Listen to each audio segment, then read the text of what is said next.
He was once a thug from around the way. Easy. As a toddler, you really have to know him and to love him. He was really a nice child.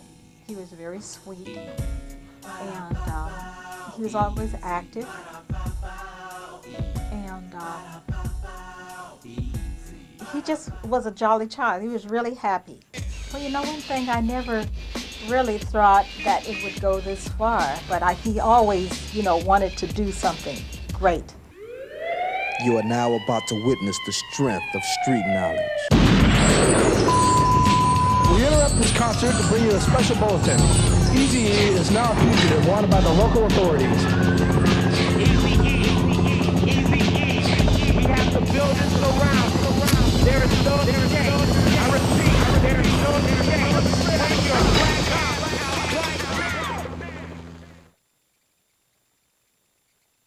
Me and Eazy grew up in the same neighborhood and what have you. Because he was out doing this thing, he was on the street hustling and what have you. I was DJing, trying to make my money doing that. Well, I met Eazy. When I first met him, I think I met him in front of my house. You know, he was with Dre. And, you know, Dre used to tell me about all the stuff they did together, you know what I'm saying? The parties and stuff Eazy and Dre used to do, you know, before the Wrecking Crew and stuff. When I first met him, it's like we grew up together, you know what I'm saying? He stayed like right around the corner. And he was like my older brother age, you know what I'm saying? And it's like, he was the man, you know what I'm saying? The neighborhood hustling, you know what I'm saying? He was doing his thing, he was like the man, you know what I'm saying? I actually never heard of him, never knew him, because he wasn't a rapper or anything. He was from a different side of Compton, and I was on this side of Compton. So, you know, I never knew him. Dre knew him because they stayed in the same neighborhood. So Eazy was always a cool little, you know, he would always come around and just be in the background. You know, we knew he had a little paper just by the way he dressed and just his aura, and he wanted to get in the game. I decided to go find a couple of artists to rap, you know, over some of the tracks that I had. And I needed some money to go into the studio. And there was only two people that I knew with that kind of money that would be willing to invest into something that you know, some idea that I had. One was Eazy, the other was Laylaw. N.I. and N.W.A. We go back before music, before the first record was released as an N.W.A. or Eazy thing, anything like that. I knew Dre. Dre stayed down the street with his cousin and whatever. He used to be there. And through that relationship, I met Eazy. I called Eazy and Laylaw over, sprung the idea to him like, yo, let's make a record, let's do a company, the whole and let's put it together. So Eazy was with it because Eazy always did music and what have you. We used to make our little tapes in the back of his house and everything. I knew Cube and I liked the way Cube wrote, so I asked him to write a song. His group was like that. You from LA, we from New York. Ain't nowhere in the world is a LA dude supposed to write New York rappers' rhymes, and there was a big argument. And the song was called Boys in the Hood. So Eazy, now Dre told Eazy, won't you do it? So it's just me and Eazy sitting in the studio. So I'm like, yo man, won't you just say these lyrics down over this track, right? And he's like, man, I can't rap, man, I can't do that. I'm like, just do it. Put your glasses on, cut the lights down, let's do it. Eazy was like, I ain't no rapper, so it took him about 3 days to convince him to do it.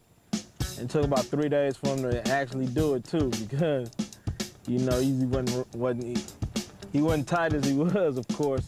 He was kind of loose, real loose, straight amateur. And we worked with him the whole way through it. Boys in the Hood is what came out. Cruising down the street in my 6'4", jocking the freaks, clocking the dough. Went to the park to get the scoop. Knuckleheads out there, cold shooting some hoops. And what we did was went around and left one record at all the record shops and a card.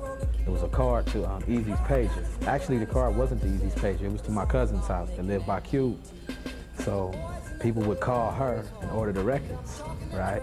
It's like, yo, I need a box. So she would page us and say, yo, they need a box over there on Florence. You know what I'm saying? So we shoot over there on Florence, drop the box off, come up like that. The record somehow, you know, just exploded. You know what I'm saying?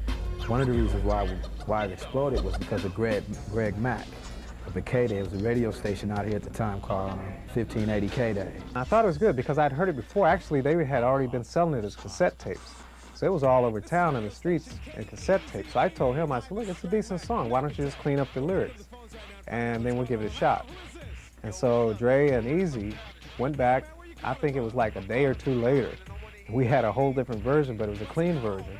Put it on the air, and it just blew up. In the meantime, while we were selling the Boys in the Hood records, I was still DJing, you know, making like $50 a week DJing. You know? So when me and Cube used to hook up in the garage and we would practice a routine, a show, what we would do was just take like the hit song that was out at the time and make it dirty. That's what gave us our style, you know, performing at clubs like Dudo's and stuff like that. We would take songs and flip them around like Roxanne, Roxanne, we made it Diane, Diane. And that's what kind of like, you know, snowballed into this gangster rap style, doing little stuff on the side and seeing the people's reaction to it. From there, we got on a tour with Hammer and Salt and Pepper and Heavy D. Exploded from there. So we decided to form the group N.W.A. Dre told me, he said, well, let's go out and do these shows with my buddy Eric. And I said, all right, no problem. So I met him and stuff. It was cool. And we started doing shows, and then everything else was history. Yo, what you gotta do? Got to get stupid. Got to get stupid. Got to get Right. Oh! What you gotta do, eh? stupid. Got to get stupid. Right.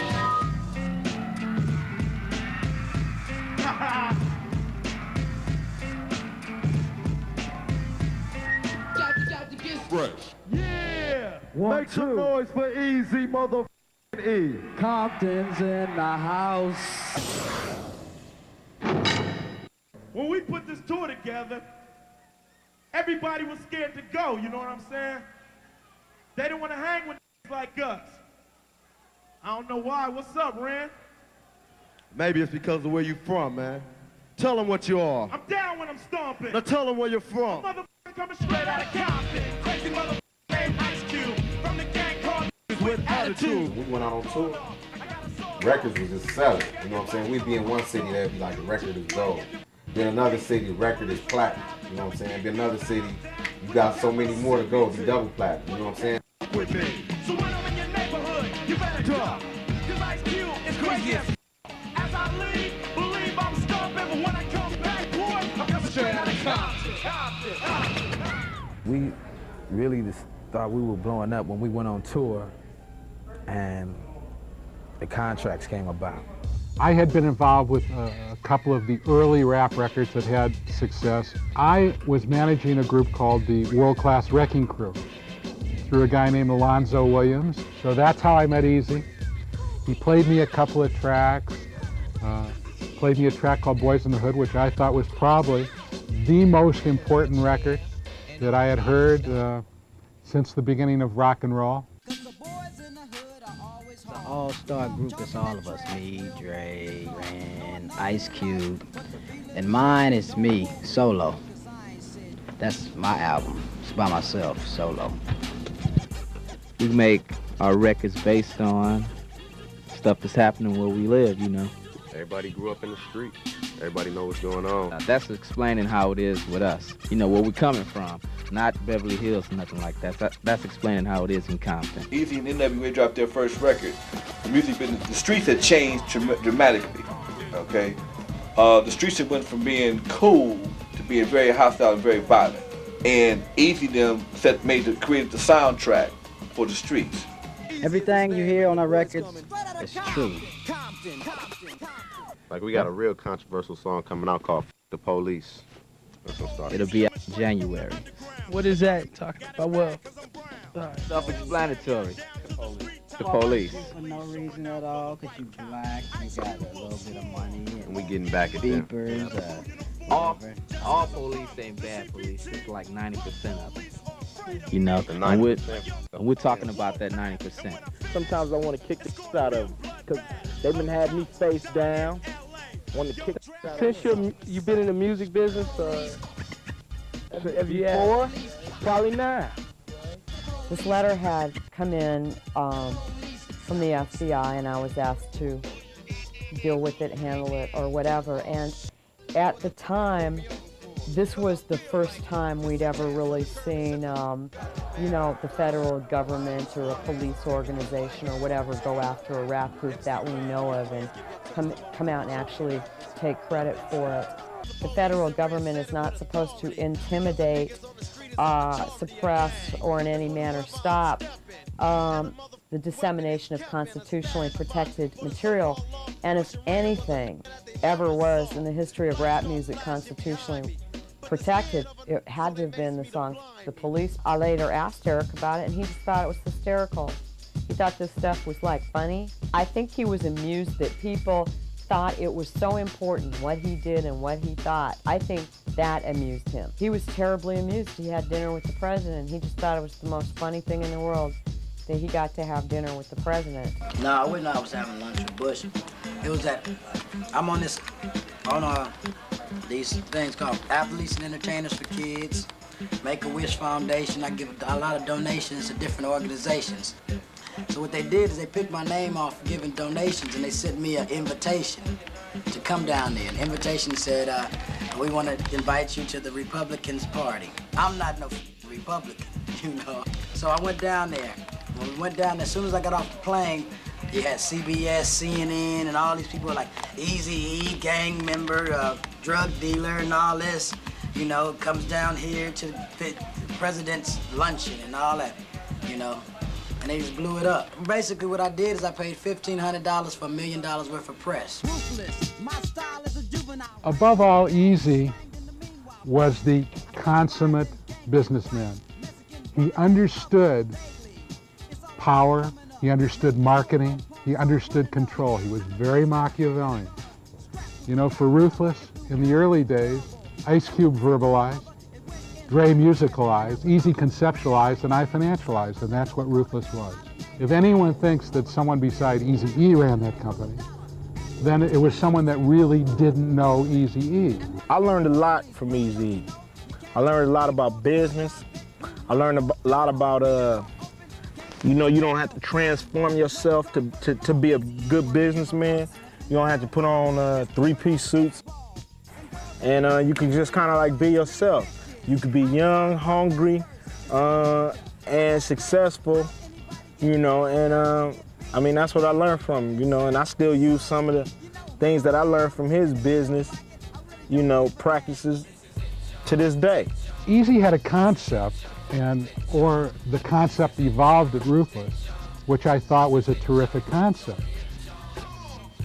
We took all the best people, they worked on a record, we finished the record, we put the record out, and we started on the next record. So we did Straight Outta Compton, we did Eazy Does It. When we're done with that, we did Michelet's record, we did DOC's record. So you had the single most talented person in the history of rap music, Andre Young, doing the producing. And you know, we had all the best guys doing the writing, Doc and Cube and Eazy. And I'll tell you something, only later on, after Dre left, did we get away from those principles that made us so successful. We met back in 1990 originally. Just based off an image, I thought he would be kind of disrespectful and not really have too much to talk about, and that we wouldn't have anything in common. And I was impressed in terms of he did have stuff to talk about. He was more soft-spoken and was a lot different than what I expected. He was the opposite. Eazy was like a child himself when he was around the children. And it was really neat to see how his eyes would light up and to see his compassion and his tenderness when he was working with a child who perhaps was catastrophically ill, or another child who was homeless or abandoned, and the interaction. The thing that struck me was that he obviously did this because he really loved doing it. I think that was one of the things that I admired most, is that he was really interested in doing it because he wanted to.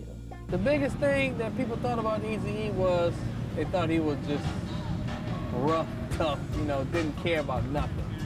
He probably was one of the nicest people you ever would have known if you known him for real. Not as Eazy, but as N.W.A. Wright. He has this hard image to uphold, but in terms of that, there's two sides to everybody. There's good and bad, there's hard and soft. So he was a well-rounded person. It wasn't just this hardcore, I don't give a F about anything. It was, you know, there's a person.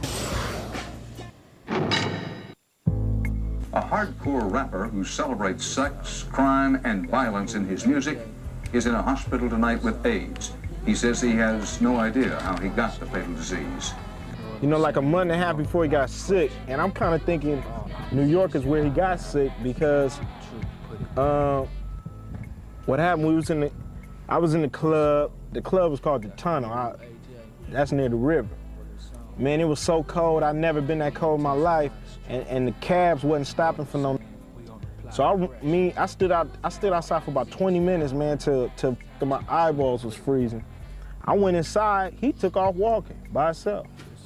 And I just know that's where he got sick. I thought it was a serious problem then the first time when he went to the hospital, but then shortly thereafter when he wasn't getting better, maybe about a week later, and we went back and they started running a lot of tests, and definitely when I got the call with the diagnosis, that's when I knew it was serious. I went to the hospital and I went into Eric's room and I think Tamika was in, and Eric wanted to talk to me. He said, "Mom, I have something to tell you." And I said, "Well, tell me then." He said, the doctor said I had something like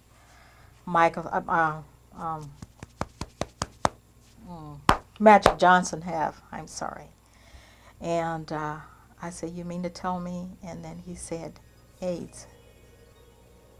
Well, I heard it as a rumor from, from my homeboy's mother who works up there. About a week later, all these, people kept saying stuff, but it was still a rumor, still felt like a rumor. His assistant called me, and I went to school with her, so we know each other, and she just told me the real. When the diagnosis was given and taking place with the doctor, there were conversations between myself and him and his family of how to approach it, and due to the fact that he was in the limelight in terms of the public eye, other than just being Eric Wright at home or, that's my buddy, there are young people, older people, people that look to him as fans, kind of like, what are you doing, what's going on, good, bad, whatever, that something needed to be released, something needed to be said. I'm not saying this because I'm looking for a soft cushion wherever I'm heading. I just feel that I got thousands and thousands of young fans that have to learn about what's real when it comes to AIDS.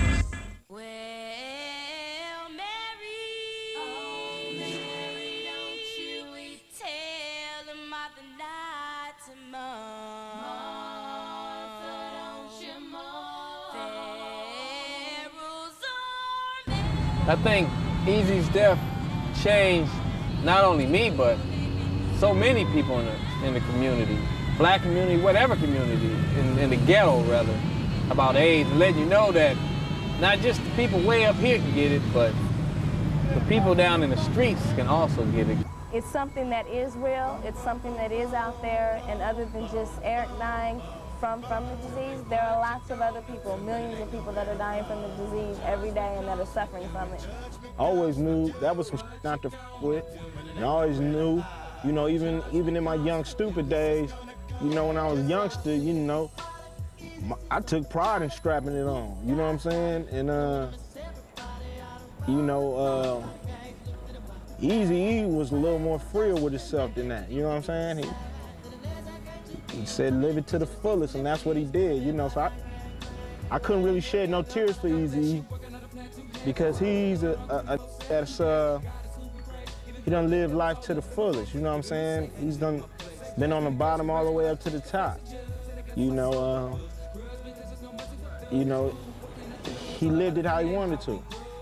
This year is its 10th year anniversary, and letting people know what the company stood for, bringing it in a more positive light to show that it was more than a glorified production company, that it was a label that it broke and made its mark as a gangster rap label, but it's a bona fide label that had R&B, that had other rap acts, that is here to service. It is still that open door opportunity for a lot of urban people and young people that want to get into the industry. It's here. It's been here 10 years. It's a life. It was an idea, and it's a dream that came true, and it's still living, and it's still alive.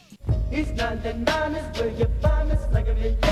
some life back into the rap game, you know what I'm saying, when he came through the police all the way to putting us in the game, you know what I'm saying. He kept the eras going about the game. It ain't easy, it's work. He taught us how to handle the work, you know what I'm saying, how to watch out for the shiestiness and just how to be humble. It's plain and simple. If Eazy-E, you know what I'm saying, wouldn't have been there for us, we wouldn't be here right now. You know what I'm saying, he gave us our chance, you know what I'm saying? Just like we been saying, he gave us our walking shoes, we ran with them. You know what I'm saying, point blank. Much love, Eazy-E, rest in peace.